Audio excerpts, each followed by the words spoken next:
Ya está. Bien. Desafíos. Hay que entender realmente mucho contexto, ¿no? Obviamente que hay una distancia temporal, una distancia cultural, una distancia geográfica, una distancia lingüística y una distancia sobrenatural. Y cuando hablamos de distancia, justamente hablamos de esto, nos damos cuenta, ¿no? Entonces, para pensar de que desde aquí hasta acá es tan sencillo, no debe ser tomado tan fácilmente. No podemos tan livianamente decir, el texto significa esto. Porque uno que tenemos más de 2000 años en entender esto, que hay un tiempo, que hay una cultura, que hay una geografía, que hay algo lingüístico que ha cambiado, que no es lo mismo. Ahora, mire que con eso, cuidado, no estoy diciendo que la Biblia no sirve, que la Biblia es antigua o cosas así. No, estamos hablando de que hay que entender el mensaje en su contexto, en su tiempo, en su momento, para que tenga el mismo valor, el mismo peso, el mismo propósito que tuvo allá, lo tenga hoy, cuando ya lo estamos usando en el presente nosotros. Y eso será muy importante. Los términos fundamentales relacionados con la hermenéutica son 1, 2, 3, 4, 5, 6 y 7. 7. Ustedes lo tienen allí como A, B, C hasta la G. Y uno de ellos ya lo hemos estudiado hace ratito, pero ahora lo menciono. Uno es la traducción. Ustedes tienen una Biblia, ustedes ya tienen esa herramienta, porque fue una traducción. Y no está mal usar otras traducciones, siempre y cuando sean sanas, sean recomendables o sean lo más cercano al original. Y ya les mencioné que en español tenemos algunas recomendadas. ¿Hay otras que no son bien recomendadas? Sí. ¿Cuáles no son muy recomendadas? Dios habla hoy, no son recomendadas. NBI hay que tener cuidado, no es malo, pero hay que tener cuidado con algunas cosas. Ahora, ¿por qué decimos que hay que tener cuidado? Porque, ¿qué es el problema? Es que cuando yo tomo una versión, otra versión u otra versión, hay que comparar el texto. Hay que ver que si algunos textos están interpretando o simplemente están traduciendo. La función del que agarró el original no es interpretar, eso es un error, sino traducir. Y ya nosotros en el estudio vamos a interpretar. Por eso hay una traducción, hay una lectura.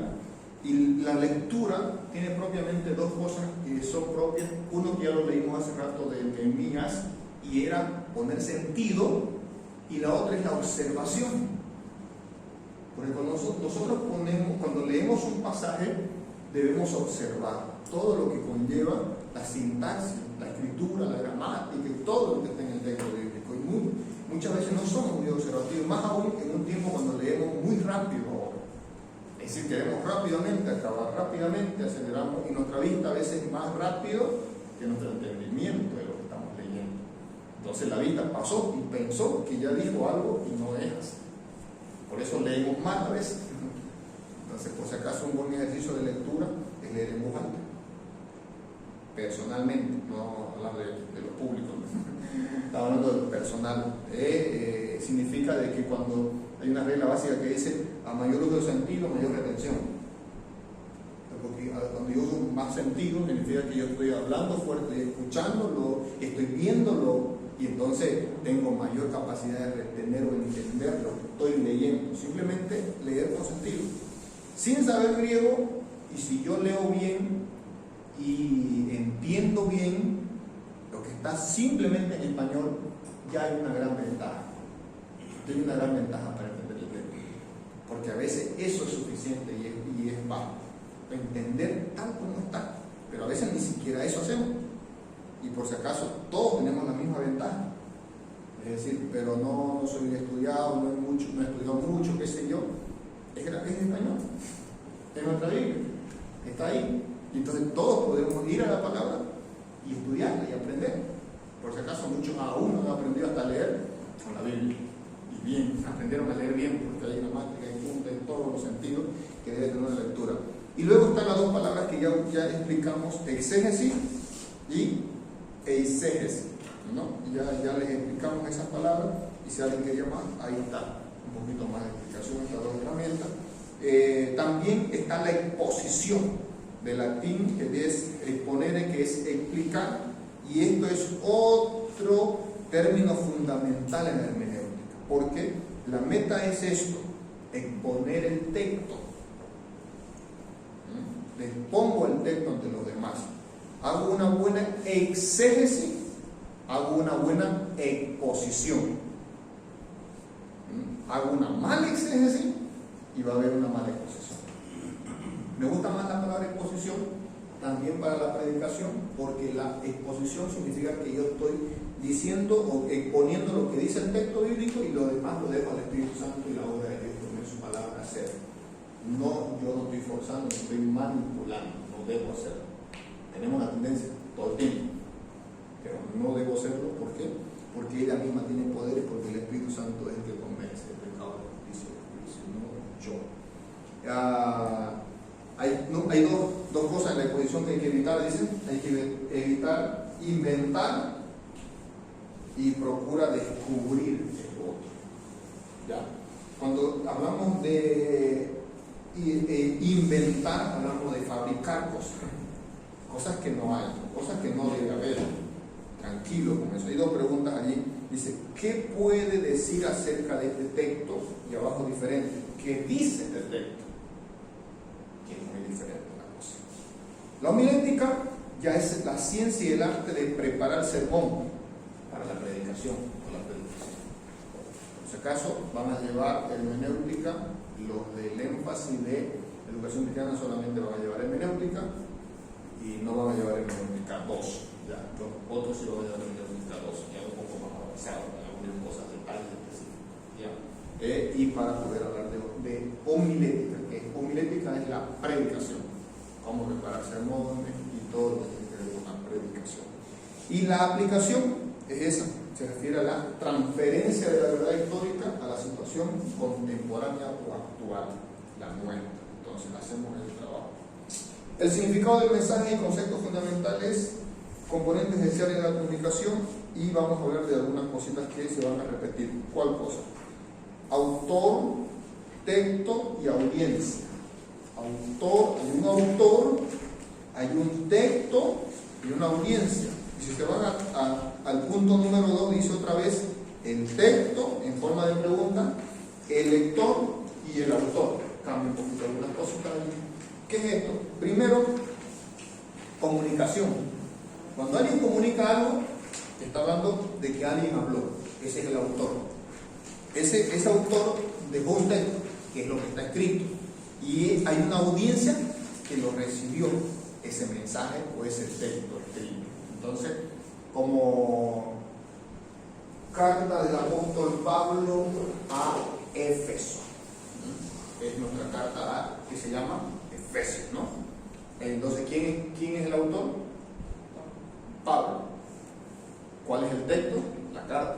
Está ahí, la carta. ¿Quiénes son los recipientes? Alguna vez se van a escuchar esta palabra. ¿Quiénes son la audiencia? ¿Ya? Entonces hay una iglesia, no necesariamente el pueblo, por si acaso, pero hay una iglesia, la iglesia de Éfeso, la iglesia de Éfeso. Esa es la audiencia, porque está destinada a hermanos. La carta tiene un destinatario, y entonces hay que entender eso. Si eran los hermanos de Éfeso, ellos tienen un lugar geográfico, ellos tienen un momento histórico donde se fundó la iglesia, tienen un tiempo, cuánto tiempo tienen de membresía o de miembros de esa iglesia, o de salvo, cuánto tiempo tienen de salvo. Hay un contexto más allí. ¿Cuánto tiempo Pablo estuvo con ellos? ¿Cuánto tiempo les enseñó? ¿Quiénes fueron sus maestros? Todo ese contexto. ¿Cuál es la tradición, la cultura, el paganismo que envolvía a esa ciudad de Éfeso? Y entonces comienzo a descubrir todo eso y entenderé por qué Pablo usa esta palabra, por qué dijo esto, por qué dice aquello, por qué dice cosas que yo no entiendo, pero seguramente, porque eso es lo que dice Pablo, ellos, los hermanos, entendían. Porque si lo dijo es porque ellos entendían. Y el que no entiende soy yo. El que no entiende soy yo, porque no tengo ese contexto. Y eso es el trabajo nuestro, entender, trabajar en eso, y eso será muy importante. Pregunta de ese aspecto. Hay un autor, hay un texto y hay una audiencia. Importante entender esas cosas cuando voy a la Biblia. Bueno, ustedes sabrán, la mayoría de la Biblia ya de ayuda, con ayuda tienen esa pauta.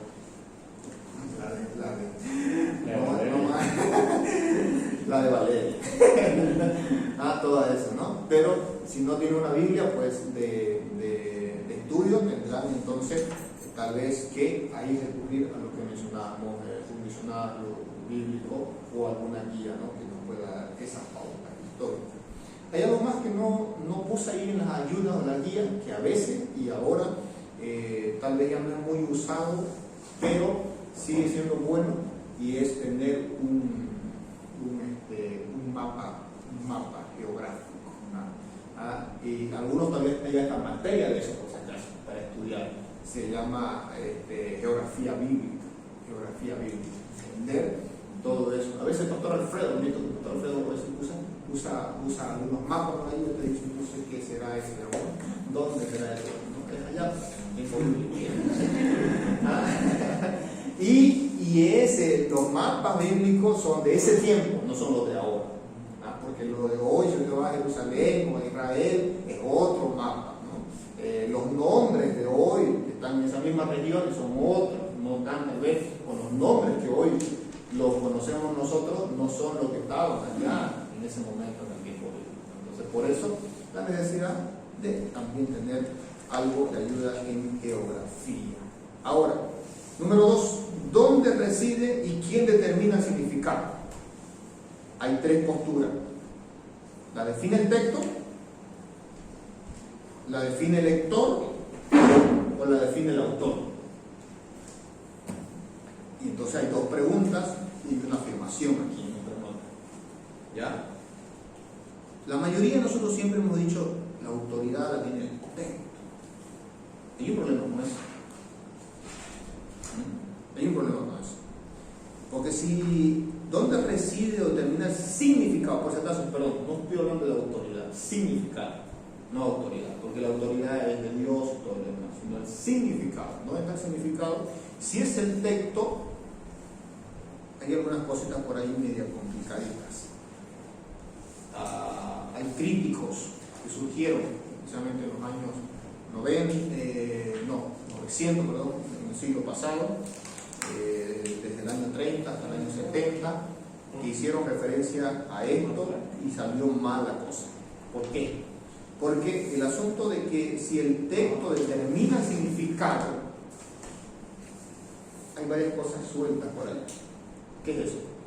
Uno, que hay que siempre, y esta palabra no la hemos usado hasta ahora, y ahora sí la uso esta palabra, en la interpretación, en la hermenéutica es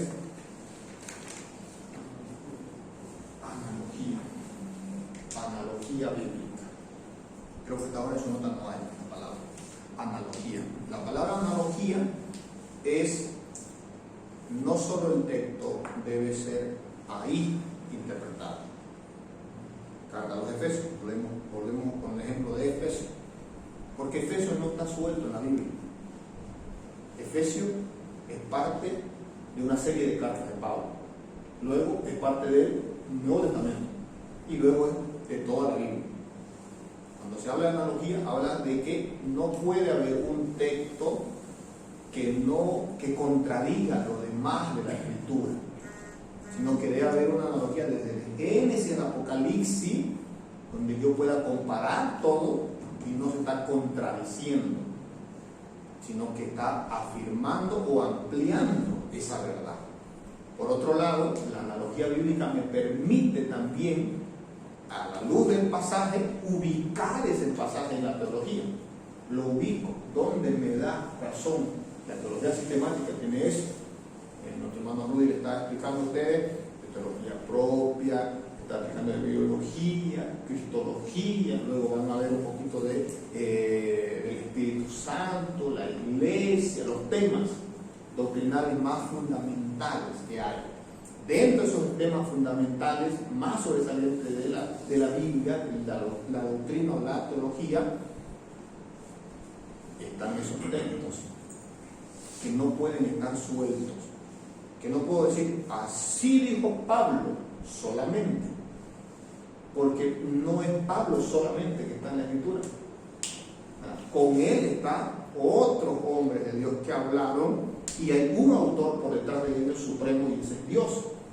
Por tanto no se puede contradecir, y ese es un error, pensar o tomar solo el texto solo, sin considerar lo demás de la Escritura. Hay que tomar eso también como un cuidado que hay que tener, y será muy importante para nosotros. ¿Cuál es el problema? Dice que elimina, en punto 6, el elemento histórico y situacional del texto, además de negar la importancia del autor y la audiencia, cuando es el texto. Porque no importa entonces mucho el autor y no importa la audiencia. La que determina el significado es el texto solamente. Y la otra parte de eso es también el asunto de recurrir a lo que ya usamos hace rato, el ejercicio del polo. ¿Ya? Cuando usamos la palabra polo dijimos que había un significado allá y que hoy es otro significado. Por el contexto, por la audiencia, por todo eso, no lo consideramos y solamente nos vamos únicamente a la palabra. Hay un diccionario muy conocido, que algunos de estudios bíblicos lo usan, se llama el diccionario PAI, o BINE. Significa, el diccionario PAI es muy usado por muchos predicadores, porque por mucho tiempo el PAI era el único diccionario de traducción de las palabras originales. Entonces la gente tomaba, y muchos predicadores agarraban y dicen, esta palabra significa esto significa aquello, y solamente significado, pero no sabe gramática el pastor o el predicador. Entonces puede que esté diciendo un significado, pero esa palabra tiene 2 o 3 significados y tiene un uso histórico contextual en ese tiempo que el predicador no tomó en cuenta, porque solo se le dejó llevar por esa palabra y por ese texto. Y hay que considerar que no es solo el texto entonces el que le da el significado. ¿Es el lector? No, tampoco es el lector solamente, es el autor. Y yo añadiría algo mucho más complejo que solamente el punto de vista de estas notas. No es el texto, le digo así, no es el lector, tampoco es el autor solamente. La mayoría se va a inclinar por el inciso C, que es el autor, lo más saludable. ¿Por qué? Porque si es el autor tiene un contexto, el autor tiene un momento geográfico, el autor recibió la revelación, el autor tiene todo que ver con el autor. Pero particularmente soy de los que creo que al tener un significado es una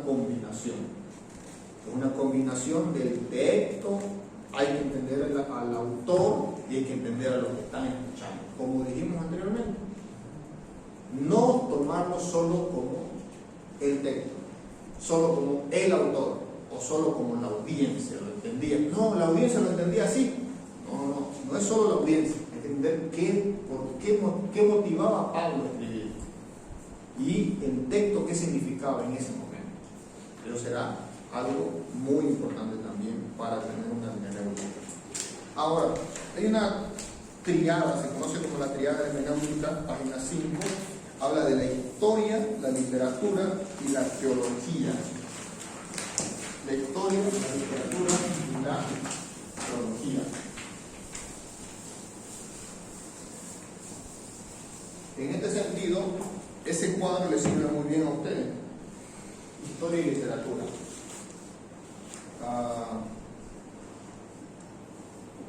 Yo no pondría historia, pudiéramos poner también, aparte de la literatura, podemos algunos tal vez entender como gramática, puede ser como la literatura. Pero esto es ida y vuelta, y esto es buenísimo. ¿Ya? Porque es verdad, el texto necesita un contexto. Aquí está todo lo que ustedes y yo llamamos también como contexto. Entonces, voy al texto bíblico, tiene un contexto histórico, geográfico y todo lo que se habla en contexto cercano, lejano. Es un contexto cercano. ¿Vale? Rápido. cercano de un versículo, de una porción de Biblia.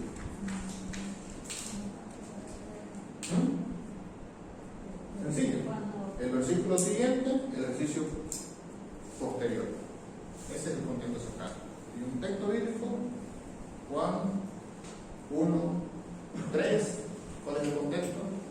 El 2 y el siguiente, el 4. Ese contexto ahí está, más cercano a ese versículo. Hay un contexto más lejano y se va abarcando. Ahorita vamos a ver un ejercicio de un cuadro, cómo se va ampliando ese contexto, se va abriendo el abanico para entender el pasaje. Desde ahí, partiendo de ese texto. Pero hay un contexto, porque hay un contexto histórico. Pero hay una gramática y una literatura que parte de esa gramática. Y estos dos son fundamentos esenciales de la interpretación. Y esto, por un lado, nos ayuda a hacer esto, pero a la misma vez viene al revés, ida y vuelta también. Esta es la teología. La teología es, obviamente, ya sabemos, el estudio de Dios, y como podemos decir así, su doctrina, su enseñanza. Hay un estudio de Dios. Entonces, la teología. Nunca se asusten con esta palabra teología. De cierta forma, todos somos teólogos. ¿Por qué? Teo, Dios, logos, estudio. Todos deberíamos estudiar de Dios. Al estudiar la Biblia estamos estudiando, estamos haciendo teología. Hay niveles, obviamente, pero hacemos teología. Pero, para tener clara la doctrina o la teología, esto es fundamental. Y una buena teología tiene estas dos cosas. Se conectan, se necesitan, son fundamentales, son esenciales. Eso es lo que llaman, como dicen, la triada hermenéutica: la historia, la literatura, la gramática y la teología. Entonces, como lo dice aquí en el párrafo de introducción, la empresa hermenéutica consiste en prestar sumo cuidado a tres aspectos fundamentales del texto: la historia, la literatura y la teología. La historia y la literatura constituyen el fundamento o la base de la interpretación, y la teología constituye, y aquí está, la cúspide, es la expresión máxima del texto. La teología constituye la meta, es la meta de la interpretación. Cuando yo interpreto, estoy haciendo teología, pero cuando saco una teología, estoy llegando a lo mejor en el entendimiento. Pero también informa a los otros dos aspectos. Es decir, no puede estudiarse esto sin teología, no puede estudiarse esto sin teología. Estamos de la Biblia. Entonces, se conectan entre sí, son fundamentales, son necesarios, y nosotros necesitamos entonces tomar muy en cuenta ese valor en el estudio de la palabra del Señor. ¿Preguntas? Mucha teoría por hoy. El último punto, y hacemos un ejercicio y con eso concluimos hoy ya. La hermenéutica y la doctrina de la iluminación. Hay una revelación,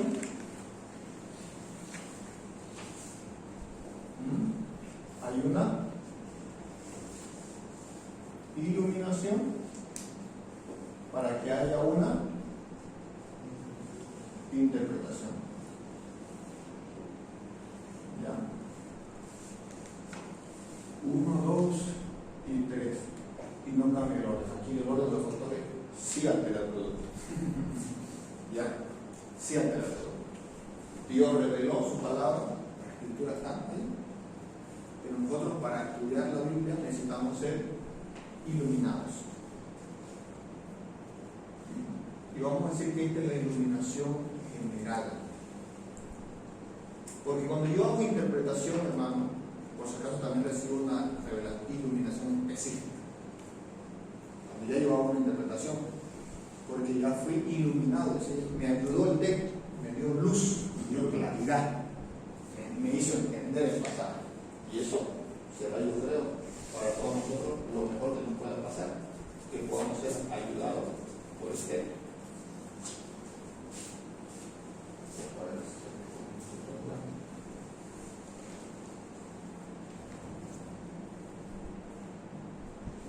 ¿Pregunta de ese punto? Hay una revelación en la Biblia. La Biblia fue revelada por Dios. O puedo decir también, aquí puede entrar la palabra, inspiración. La Biblia fue revelada, que es inspirada, porque la Biblia fue iluminada, que esto habla del autor, los autores, ¿no? Pero yo también soy iluminado cuando estoy interpretando el pasaje. Y hay una interpretación, y esa es una iluminación especial, una iluminación específica, iluminación general. Ahora, cuidado con que nosotros mismos tengamos problemas con eso, porque nosotros en este sentido pensamos a veces que necesitamos una iluminación extra. Nosotros tenemos ya una ayuda del Espíritu Santo. Dijo el Señor que nos iba a mandar, nos iba a dejar el Consolador, y Él nos iba a enseñar todo lo que Él enseñó, nos iba a iluminar. Eso también es una palabra que se puede tomar ahí en ese contexto, que Él nos va a ayudar a entender la verdad de la palabra del Señor. Y es así. Ahora, por eso no cualquiera puede hacer hermenéutica bíblica. ¿Por qué? Porque necesitan 3 características fundamentales. ¿Qué cosa? Regeneración, humildad y diligencia. Cuando hablamos de regeneración, ¿qué hablamos? Salvación. No puede haber alguien que pretenda hacer una hermenéutica bíblica, una interpretación bíblica sin ser salvo. No tiene el Espíritu Santo. Las cosas espirituales para él van a ser locura. No va a poder sacar un sentido bíblico correcto. ¿Por qué? Porque él va a comenzar a hacer otra cosa, va a filosofar, no hacer teología. Va a sacar cosas fuera de contexto para poder darle otro sentido. Hay gente que estudia la Biblia, mucha. Sí, hay científicos, hay gente de estudios que estudian también la Biblia, pero no para entender el mensaje de Dios, sino para hacer otro tipo de estudio, no para entender la voz de Dios, no para escuchar la voz de Dios. Entonces es otro. Nosotros, salvos. Número 2, humildes. La humildad tiene que ver con que nosotros, hermanos, por si acaso, humildad hay que entender, porque algunos piensan que humildad es ser calladito, como que no hablamos nada y no respondemos nada, no participamos en nada, y dicen que humilde que es. Denle un poco de poder y veamos si es humilde. A una persona con poder, ahí vamos a ver su humildad. Vamos a ver su humildad. A veces el pastor Elí hace muchos años dijo esta frase y a algunos le causó problemas. Dijo el pastor Elí, algunos piensan que la ignorancia es sinónimo de espiritualidad. Entonces, porque a veces no queremos estudiar porque decimos que nos vamos a hacer orgullosos. Y no es malo, es malo eso, es terrible, malo. No es posible que pensemos que estudiar la Biblia es un problema. Volvemos al tiempo de antes de la Reforma, donde pensaban que estudiar iba a volver locos, o que estudiar no era una cosa para la plebe, no para la gente común, sino que era solamente para algunos cuantos iluminados, que eran los que la Iglesia Católica determinaba. No, la palabra de Dios toda es inspirada y es para todo ser humano. Todos pueden estudiar, no es para algunos. Entonces no puedo pensar que estudiar la Biblia está mal, al contrario, a mayor estudio bíblico se demandaría mayor humildad, porque me siento yo más pequeño ante el Dios Todopoderoso y grande, y yo cada vez entonces soy más servicial y me vuelvo más útil para Él en el servicio del ministerio, porque reconozco a mi Señor en su autoridad, en su trono, en su poder, y eso hay que considerar. La humildad entonces no es cuestión de temperamento, de carácter, de ¿cómo se llama? Cuando hablo de carácter hablamos de la forma de ser de la persona. Le decimos, el hermano es calladito, mira qué humilde es. No es eso. La humildad es que a pesar de poder, mantengo mi sumisión al Señor, mi fidelidad al Señor, mi temor al Señor. Porque estamos hablando del texto bíblico. No es que me hago yo grande, y eso es lo que les pasaba a los hermanos de Corintio, 1 Corintios 8. Por eso tiene que poner un alto Pablo a los hermanos. Y si alguno se imagina que sabe algo, dice Pablo, aún no sabe nada, como debe saber. Porque algunos que sabían ya un poquito y se consideraban más maduros en la fe, estaban de cierta forma pisoteando y menospreciando al hermano nuevo, débil en la fe. Y eso es un problema. Entonces, no es eso algo que nos va a ayudar a tener una buena interpretación bíblica. Hay que ser consciente que yo fui salvo por gracia, hay que ser consciente que yo estoy bajo la autoridad del Señor y que enseñar la Biblia me manda a servir, no a ser servido. Y ser diligente tiene que ver con ser esforzado. La diligencia. Trabajo. Hay que trabajar, hermano. Trabajar en el texto, hay que trabajar en el estudio bíblico, hay que pasar tiempo y quemar pestañas, como decimos tal vez, hermano. No es como maestro de escuela dominical, el sábado noche, o el domingo temprano, tenía que enseñar hoy día y ahora a última hora, ¿no? Yo debería estar pasando tiempo en el pasaje y horas, considerando que es sagrado el libro que estoy estudiando. Es a la misma vez profundo, ¿no? Es grande, es vasto su revelación, que yo me debería sentir cada vez más pequeño y corto en tiempo para estudiar la Biblia. No puedo pensar, eso es facilito, dos patadas, tiempo. No es así.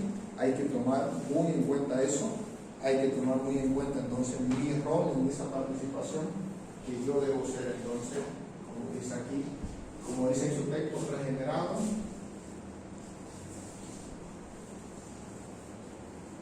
debo ser humilde y debo ser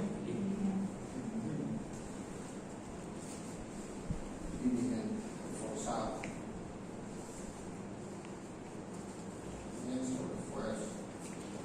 Y eso hay que considerarlo muy importante. Bueno, cosas muy generales, muy teóricas hoy día, muchos conceptos, porque es parte de la introducción. Porque para poder avanzar en entender un pasaje bíblico hay que considerar esos aspectos importantes. Veamos su Biblia rápidamente para irnos, veamos algunas cosas con su Biblia, todos con su Biblia. No ser complicado, vamos al Nuevo Testamento. Rápidamente, vámonos a Efesios, que hemos usado mucho el Efesios. Ahora vamos al capítulo 1, vamos al versículo 1. Rápidamente, queremos ser consecuentes con lo que hemos aprendido hoy día. Pablo, apóstol de Jesucristo, por la voluntad de Dios, a los santos y fieles en Cristo Jesús que están en Éfeso. ¿Quién es el autor?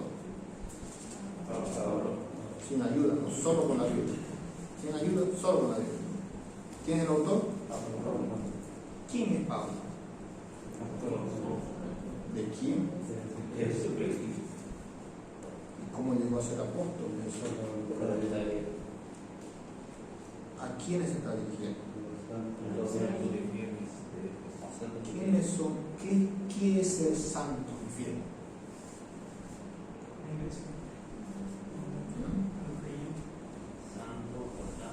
Santo, apartado, es un significado. ¿Qué más? No que no hay justo ni alguno. ¿Cómo es que alguien llega a ser santo? Justificado. Justificado. Ahí está. Fieles, ¿cómo que llegan a ser fieles? Son fieles por posición, pues hablando de fidelidad práctica. Aquí. Los hermanos son verdaderamente fieles o es igual como santo por posición? Porque por posición no son santos. ¿Entienden la idea de posición y la idea de práctica, ¿no? Es en Cristo que somos santos. En la práctica estamos trabajando en la santificación progresiva. Entonces, cuando habla de santos y fieles, ¿son paralelos o son diferentes? ¿Por qué? ¿O se complementan? Por el y. Hay una i ahí.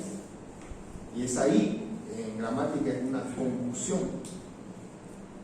Es decir, debo entender si esa palabra está conectando o está sumando. Está poniendo en el mismo nivel para entender una sola cosa, o está diciendo una cosa más otra cosa, sumativamente. ¿Qué dice Valerio? Complemento, dice Valerio. Dicen los demás. ¿Creen que es complemento? No tengan miedo, Valerio. Es complemento. Que dice santo y libre y luego en Cristo, en él.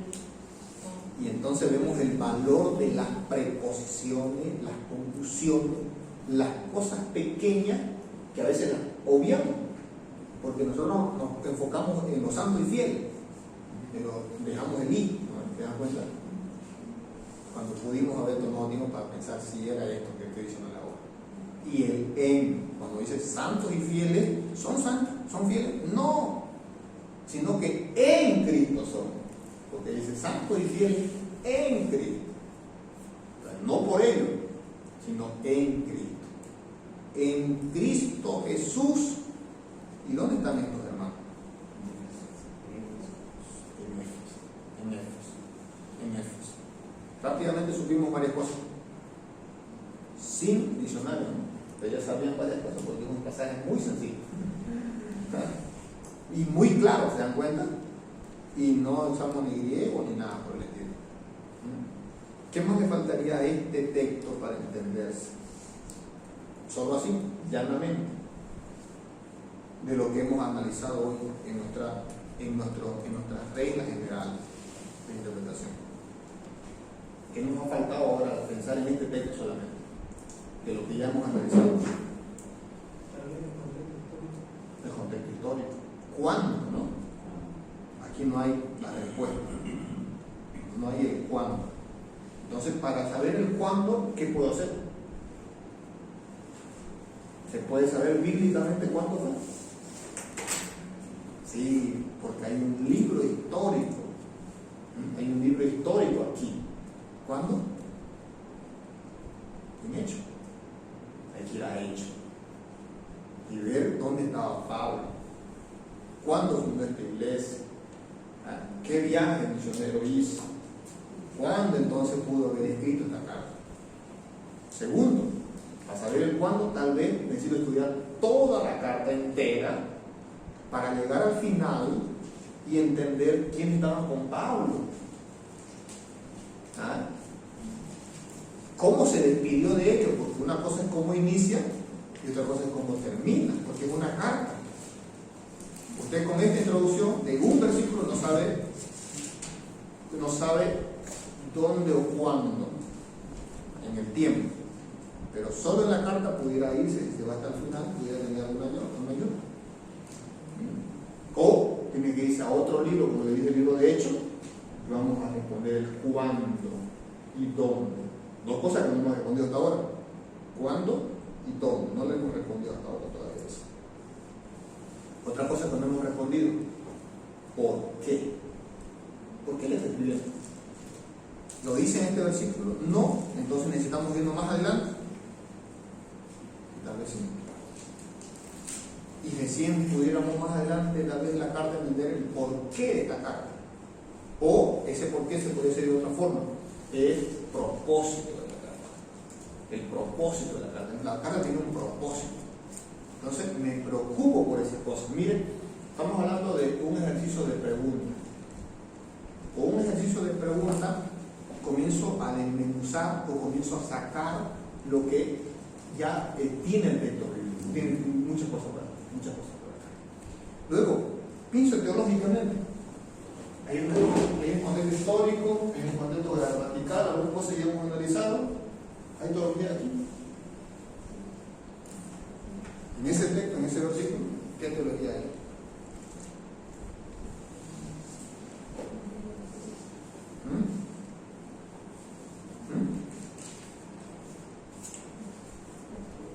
Hay soteriología, ¿no? Soteriología de salvación. Hay soteriología aquí. ¿Por qué? Porque habla de santificado, justificado en Cristo. Entonces, hay soteriología. Hay un aporte a la teología, a la soteriológica. Entonces, en este versículo hay un aporte, se entiende algo teológico. Pero también habla de Dios y Cristo, ¿no? Dice, apóstol de Jesucristo por la voluntad de Dios, a los santos y fieles en Cristo Jesús. Está Cristo, está Dios. ¿Y cuál es la relación entre Dios y Cristo? Que habría que estudiar ya, ¿no? ¿Cuál es el rol? ¿Cuál es la persona? ¿Cómo está participando? Es un asunto teológico que hay que pensar aquí.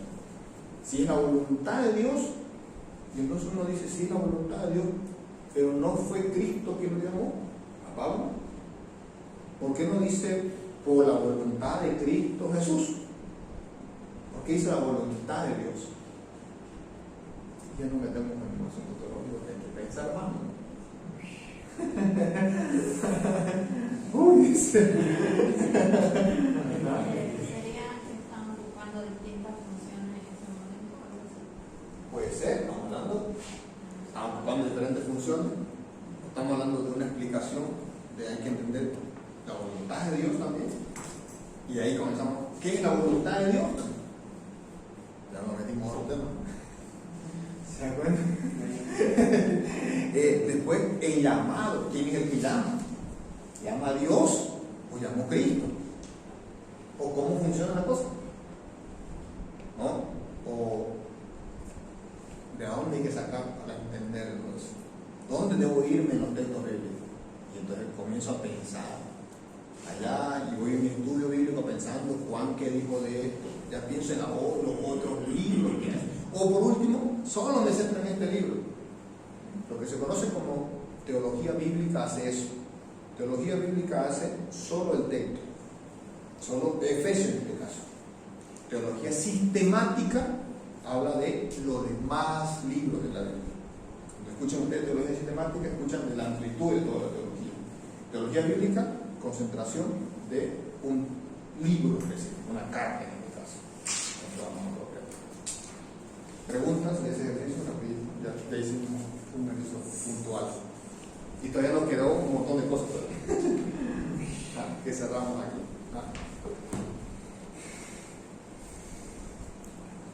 Pastor, hablando de interpretación, solo había una